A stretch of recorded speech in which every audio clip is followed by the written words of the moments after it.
आप सभी को राम राम। आज एपिसोड शुरू करने से पहले मुझे आप सभी से एक इम्पॉर्टेंट बात करनी है। बात यह है कि हम लोग जब क्वेश्चंस लेते हैं तो देखा जाता है कि शीट में 10,000 से भी ज्यादा क्वेश्चंस हैं, यानी इतने सारे लोगों की समस्या अभी भी अनसॉल्व्ड है। अब इसका सोल्यूशन क्या है ये जान लीजिए। गुरुजी ने शुरू किया है ऑनलाइन कोर्स जिसका नाम है ज्योतिष भूषण, जहां 15 महीने में ही आप अपनी समस्याओं का हल जान सकते हैं। इतना आपको ज्योतिष अच्छे से आ जाएगा और फिर गुरुजी सिखाएं तो फिर क्या ही कहना। और हाँ, इसका एक बेनिफिट और है, आप दुनिया में कहीं भी बैठे हो आप इस कोर्स को ज्वाइन कर सकते हैं और स्वयं गुरुजी से सीख सकते हैं।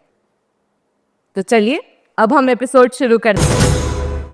राम राम गुरुजी, कैसे हैं आप? राम राम, मैं बहुत अच्छा हूँ और आशा करता हूँ कि जितने भी लोग हमको देख रहे हैं ये सब भी बहुत अच्छे हैं और इन सब पर माँ भगवती की, बाबा शिव की कृपा बरसती रहे, ऐसी मेरी कामना भी है।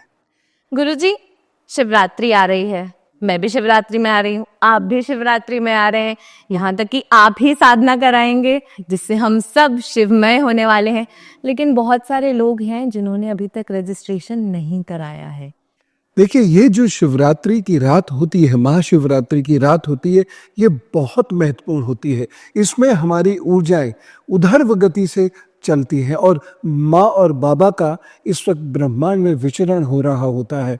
तो ऐसे में जब हम विशेष प्रकार की साधनाएं करते हैं, विशेष प्रकार का ध्यान करते हैं, विशेष प्रकार से भक्ति में लीन हो जाते हैं, बाबा के रंग में रंग जाते हैं, मैया के रंग में रंग जाते हैं, तो हमारे भीतर कुछ होता है, एक वो स्पंदन होता है, वो भावों का जागरण होता है कि बाबा भी मजबूर हो जाते हैं, बोले हैं ना, तो बाबा भी मजबूर हो जाते हैं अपने भक्तों को अपनी कृपा प्रदान करने के लिए। तो आप लोग ज़रूर आइए और देखिए, बहुत ज़्यादा लोगों को तो अकोमोडेट नहीं कर पाएंगे, लेकिन कुछ लोगों को अभी भी हम अकोमोडेट कर सकते हैं। तो आप लोग आइए, बहुत स्वागत है। अब देखिए, ये आपके हाथ में है, आप ये चांस मिस करते हैं या फिर इसका फायदा उठाते हैं? बिल्कुल, क्योंकि रात भर तप करना है, तो उस तप को कैसे करना है, ध्यान को कैसे करना है, उस भाव को कैसे उत्पन्न करना है, ये तो हमें खुद प्रैक्टिस करनी पड़ेगी वहां बैठकर। तो आप सबका बहुत स्वागत है, पधारिएगा। जी गुरुजी, अब हम एपिसोड की ओर बढ़े। तो फिर मंगल कुंभ राशि में प्रवेश करने जा रहा है, क्या रहेगा, कैसी स्थिति रहेगी राशियों की, इस पर चर्चा कर लेते हैं। मेष राशि से शुरू करते हैं गुरुजी। मंगल 23 फरवरी को बदलेगा, लेकिन अभी अस्त स्थिति में है। 2 मई तक ये अस्त ही रहने वाला है, लेकिन फिर भी इसका इम्पैक्ट थोड़ा बहुत भी हो तो होगा, तो है ही है। तो इसको समझने की ज़रूरत है। और मेष राशि से हम अगर शुरुआत करते हैं तो मेष राशि के लिए ये मंगल ठीक फल देगा। मेष राशि के फल कमजोर तो हो जाएंगे क्योंकि मंगल अस्त है और मेष राशि का स्वामी होकर अस्त है, तो इसलिए फल कमजोर तो हो जाएंगे। लेकिन यदि आप मेहनत और ज़्यादा बढ़ाते हैं और ज़्यादा अपने कार्य में तत्परता और प्रभाव दिखाते हैं, आलस्य से दूर होते हैं, तो आपके लिए ये मंगल अच्छा परिणाम दे सकता है।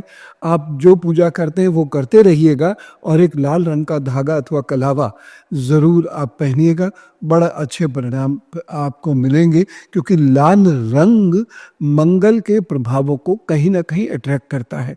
और तांबा अगर पहन सकते हैं तो तांबे का कड़ा आप पहन लीजिए, या अनामिका में तांबे का छल्ला धारण कर लीजिए, लेकिन ये तांबा शुद्ध हो, लेकर्ड ना हो, तब इसका लाभ मिलेगा। वृषभ राशि में इस ट्रांजिट का असर कैसा पड़ेगा? वृषभ राशि के लिए भी ये ट्रांजिट बेहतर है और ख़ास तौर से जो लोग अपनी जॉब में परेशान हैं और नई जॉब चाहते हैं, उन लोगों के लिए भी ये अच्छे परिणाम देगा। तो धीरे धीरे सुख आगे बढ़ेगा, लेकिन बढ़ेगा ज़रूर। वृषभ राशि के लोगों को मैं एक चीज़ ज़रूर कहना चाहूँगा कि अपने सर का और हड्डियों का थोड़ा सा ध्यान रखकर चलें, या उनके ब्लड सर्कुलेशन का भी थोड़ा सा, या ब्लड प्रेशर का भी थोड़ा सा ध्यान रख के चलें। ख़ासतौर से जिनको डायबिटीज़ है वो परहेज़ अच्छे से कर लें, लेकिन इसका बहुत बुरा प्रभाव नहीं होगा क्योंकि अस्त भी है, लेकिन जो थोड़ा बहुत भी प्रभाव बुरा हो सकता है वो भी ये करने से नहीं होगा। और आप आराधना कीजिए, अपने इष्ट की आराधना कीजिए और आगे बढ़िए। और ब्लड प्रेशर ज़्यादा परेशान करे तो रुद्राक्ष की माला गले में धारण कर दीजिए। जी, मिथुन राशि। मिथुन राशि के लिए समय थोड़ा सा कमज़ोर है, क्योंकि एक तो इनकी राशि में बैठकर बृहस्पति भी वक्री हो रहा है, लेकिन चूंकि मंगल अस्त है फिर भी 9वें भाव में ये जाकर बैठा है, तो राहु के साथ भी है, तो भाग्य पक्ष को थोड़ा सा ये कमज़ोर कर सकता है। तो कर्म पक्ष को आगे बढ़ाइए, अपने इष्ट की आराधना कीजिए और एक काम ये कर दीजिए, मंगलवार को आप गुड़ का दान जरूर कर दीजिए, गौशाला में दे आया कीजिए मंगल के दिन, या आपके घर के आसपास गाय अगर टहलती हूँ तो उनको खिला दिया कीजिए। बस कष्ट काफी हद तक दूर होगा। जी, तो कर्क राशि के लिए कैसी परिस्थिति रहेगी? कर्क राशि को स्वास्थ्य का बहुत ध्यान रखना होगा, खास तौर से जिन लोगों को पथरी की शिकायत है, या जिन लोगों को आंतों की कोई दिक्कत है, या जिन लोगों को हार्ट की कोई प्रॉब्लम है, उन लोगों को ध्यान रखना होगा, क्योंकि ये शरीर को थोड़ा सा कमज़ोर कर सकता है और आपके जॉब में भी कोई ना कोई दिक्कत ये दे सकता है। तो वहाँ और कर्मठ होकर कार्य करने की आवश्यकता है। बाकी कोई चिंता ना करें, वाद विवाद में उलझने से बचें, तो आपके लिए बहुत सारे रास्ते खुले हैं। और अगर उलझ भी गए तो हनुमान जी का ध्यान कीजिए, माँ दुर्गा का ध्यान कीजिए, आप विजयी होंगे। जी गुरुजी, अब मैं आगे राशियों की बात करूं उससे पहले हम एक प्रश्न ले लें। जी। 1 मई 1996, समय है 6:30 PM, प्लेस है रांची। किस फील्ड में बिजनेस करने से सफलता मिलेगी? अच्छे से सीख कर बिजनेस करें। कोई भी बिजनेस आप करते हैं तो आपको इसमें लाभ हो सकता है भैया। और एक काम आप ये भी कर सकते हैं, आप केमिकल से रिलेटेड बिजनेस कर सकते हैं, ट्रेडिंग से रिलेटेड बिजनेस भी आप कर सकते हैं, वस्त्र से संबंधित बिजनेस भी आप कर सकते हैं, और स्पेयर पार्ट्स का बिजनेस भी आपको फल सकता है। तो ये कार्य आप कर रहे हैं और इसमें आपको लाभ होगा और आपके लिए अच्छा भी रहेगा। अभी दशाएं भी आपकी प्रॉपर चल रही हैं और जून के बाद से ये और अच्छी हो जाएंगी, तो आपको इस बिजनेस में, ये जो मैंने बताई हैं, इन बिजनेस में आपको लाभ हो सकता है। एक छोटा सा योग जरूर बनता है जो करीब 3 से 4 वर्ष तक आपको अच्छा धन दे सकता है, वो है फूड से संबंधित बिजनेस। चाहे आप पका हुआ भोजन, रेस्टोरेंट जैसे वगैरह ये सब होते हैं, फूड पॉइंट्स होते हैं, चाहे आप फूड प्रोडक्ट्स का भोजन करें, दालों का ये सब काम करें, तो ये आपको लाभ दे सकता है। जी गुरुजी, अब हम राशियों की बात कर लेते हैं। सिंह राशि को अपने वैवाहिक जीवन का थोड़ा सा ध्यान रखना पड़ेगा। सिंह राशि के लोगों को अपने स्वास्थ्य का भी ध्यान रखना होगा। नाभि से जांघों के बीच में उनको कोई प्रॉब्लम हो सकती है, अलर्ट रहें, थोड़ा सा ध्यान रखकर चले। बाकी बहुत ज़्यादा चिंता की ज़रूरत नहीं, पार्टनरशिप नुकसान दे सकती है। और इस समय में विवाह यदि आप तय भी हो गया है तो डेट आगे बढ़ा दें, कम से कम 2 मई के बाद विवाह करेंगे तो ज़्यादा अच्छा रहेगा। समय बाकी तो अनुकूल है, कोई ऐसी समस्या की बात नहीं है। सूर्य आपकी रक्षा कर रहा है आपकी राशि का स्वामी होकर, तो आप पीछे तो नहीं रहने वाले हैं। ठीक है, सूर्य को रोज़ाना जल दीजिए और प्रार्थना कीजिए, गायत्री के मंत्र का जप कर लीजिए सीख कर, तो स्थिति ठीक रहेगी। गुरुजी, अब कन्या राशि के बारे में। कन्या राशि के लोगों को इस समय में ऋण लेने से बचना चाहिए, लेकिन अगर ले लेंगे तो देर से ही सही वो चुक जाएगा। कोई ऐसा उसमें घबराने वाला विषय नहीं है, लेकिन 26 में ये परेशान करेगा। ऋण लेना, मित्र, कलीग्स, ये सब आपको थोड़ा थोड़ा परेशान तो करेंगे, इसलिए अलर्ट रहिए, ध्यान रखिए, माँ काली की उपासना कीजिए और अपने काम पर जुटे रहिए, हिम्मत के साथ आगे बढ़िए। तुला राशि में कैसा परिवर्तन आएगा? तुला राशि के वो लोग जो किसी प्रेम संबंध में हैं और वो चाहते हैं कि यहाँ विवाह हो जाए, वहाँ परेशानियाँ आएंगी। इसलिए बहुत ध्यान से चलने की ज़रूरत है। लेकिन तुला राशि के लोगों को अच्छी सलाह भी मिल जाएगी, इसलिए वो किसी परेशानी से बच आएंगे। तुला राशि के लोगों के लिए धनार्जन के अच्छे साधन खुलते दिखाई दे रहे हैं। तो कुल मिला के तुला राशि के लिए बहुत अच्छा समय है। शुक्रवार को जितनी भी कन्या को आप भोजन दे सकते हैं, भोजन दे दिया कीजिए। आपके घर में जो सेवक अगर आती हैं तो उनको भी आप भोजन दे सकते हैं। तो आपके लिए जो परेशानी का समय है वो बड़े आराम से कट जाएगा। माँ दुर्गा की उपासना जितनी हो सके आप कीजिए, प्रभु जरूर कृपा करेगी। वृश्चिक राशि के लिए समय कैसा रहेगा? वृश्चिक राशि के लिए ये समय थोड़ा सा कमज़ोर है, हेल्थ पॉइंट ऑफ व्यू से भी थोड़ा सा कमज़ोर है, प्रॉपर्टी के पॉइंट ऑफ व्यू से भी कमज़ोर है, और आपका कहीं पैसा अगर आपने इन्वेस्ट किया है तो वो पैसा कम हो सकता है। ये सारी चीज़ों का ध्यान रखते हुए चलना पड़ेगा। मित्र संबंधी भी थोड़ा सा कष्ट हो सकता है, हृदय संबंधी कष्ट भी हो सकता है, मेहनत बहुत आपको पड़ सकती है, लेकिन फिर भी आप अपना कार्य करते रहिए और अच्छी डाइट लीजिए जो आपके हार्ट के लिए, आपके ब्लड सर्कुलेशन के लिए अच्छी हो। बहुत ज़्यादा स्ट्रेस लेने से बचिए, सब कुछ ईश्वर पे छोड़िए और आगे बढ़िए, प्रभु ज़रूर कल्याण करेंगे। और उपाय के तौर पर आपको एक छोटा सा काम करना है, बहुत छोटा सा काम करना है। आपको आधे ग्लास गुनगुने पानी में या आधे कप दूध में एक चुटकी हल्दी मिला लेनी है और उसका सेवन करना है। इससे आप हष्ट-पुष्ट रहेंगे और आपके शरीर में भी ताकत आप महसूस करेंगे। और अगर हल्दी बहुत बुरी लगती है, नहीं खाई जाती, बहुत सारे बच्चे से तो खाई नहीं जाती, तो आप थोड़ा सा शहद चाट सकते हैं। जी गुरुजी, अब हम एक प्रश्न और ले लेते हैं। जी, कौशिकी जी का प्रश्न है, डेट ऑफ बर्थ है 13 जुलाई 2007, 6:45 AM, रौरकेला, उड़ीसा। बेटी के फ्यूचर के बारे में जानना चाहते हैं। पढ़ाई अच्छी नहीं चल रही है, 2 से ज़्यादा एग्जाम्स दे चुके हैं।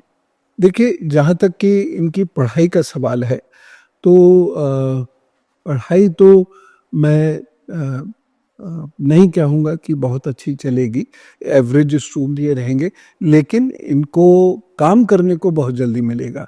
इसलिए जैसे ही इनकी फॉर्मल एजुकेशन पूरी हो, इनको किसी टेक्निकल काम को सीखने में लगा दीजिएगा तो उससे इनको लाभ ज़रूर मिलेगा। और ग्रेजुएशन के बाद अगर ये चाहें तो कोशिश कर ले थोड़ी सी किसी होटल मैनेजमेंट, फूड प्रोडक्ट से रिलेटेड, बीएड से रिलेटेड पढ़ाई करके उस एग्ज़ाम को क्वालिफाई करने की, तो उससे इनको लाभ मिलेगा।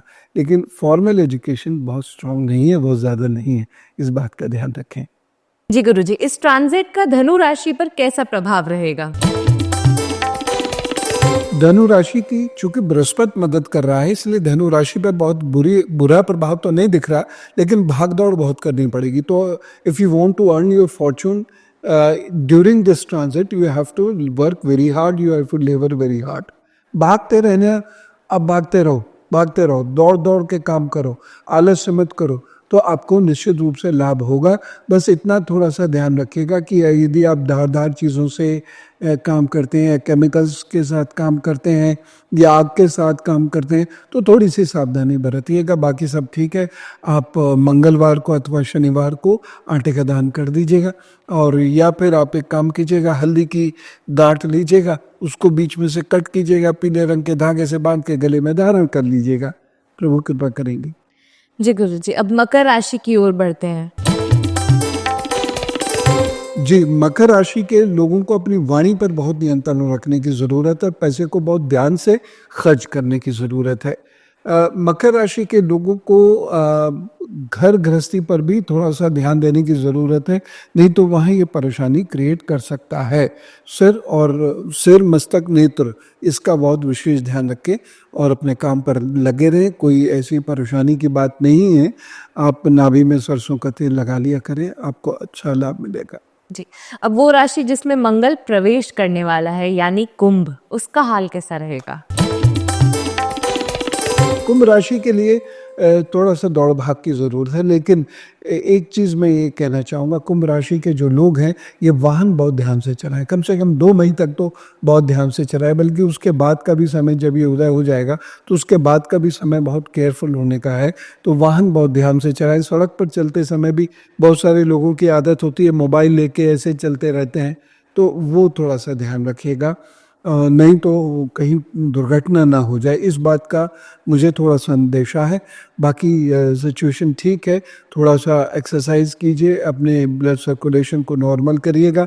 जिन लोगों को सर की, हार्ट की दिक्कत रहती है, ब्लड प्रेशर की प्रॉब्लम रहती है या ब्लड रिलेटेड कोई और भी प्रॉब्लम रहती है, वो थोड़ा सा ध्यान रखें और नाभि में सरसों का तेल लगाएं।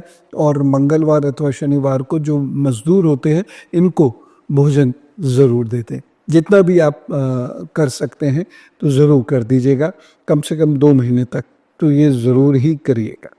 जी, अब आखिरी राशि मीन राशि, उसका हाल कैसा रहेगा? मीन राशि को अपने खर्चे कम करने होंगे। मीन राशि को धैर्य पूर्वक ध्यान रखना होगा। लेकिन मीन राशि के लिए वैसे कहना चाहिए धन की दृष्टि से समय बेहतर है, पढ़ाई की दृष्टि से भी समय बेहतर है। बस मीन राशि के लोगों को एक थोड़ी सी चीज़ का ध्यान और रखना है कि सुख में कुछ कमी सी हो सकती है, माता जी को कोई कष्ट हो सकता है, तो वहाँ ध्यान रखें। बाकी स्ट्रेस फ्री रहने की कोशिश करें, क्योंकि बृहस्पति चतुर्भाव में वक्री होकर बैठा हुआ है और मंगल सूर्य, राहु, शुक्र, बुध के साथ 12वें भाव में है। तो अपने सर का ध्यान रखें, स्ट्रेस फ्री रहें, मस्त रहें। इनको लाभ होता हुआ मुझे दिखाई दे रहा है, तो कुल मिला के चिंता ना करें। तांबे का छल्ला ये धारण कर लें, अनामिका में हाथ कोई भी हो सकता है, तो उससे इनको लाभ मिलेगा। और दूसरा कार्य ये कर सकते हैं, अगर तांबे का छल्ला नहीं भी धारण कर सकते हैं तो ऐसे लोग जो मजदूरी करते हैं उनकी किसी भी रूप में ये सेवा कर दिया करें मंगल और शनिवार को, बस ठीक हो जाएगा। जी गुरुजी, अब क्या हम अपनी ऑडियंस से विदा लें? हाँ, विदा लें। लेकिन मैं एक बात ज़रूर कहना चाहूँगा कि आप सबकी प्रतीक्षा रहेगी 15 तारीख को। विशेषकर जो लोग किसी रोग से, शोक से लड़ रहे हैं, उससे परेशान हैं, उन लोगों को 15 तारीख को ज़रूर आना चाहिए।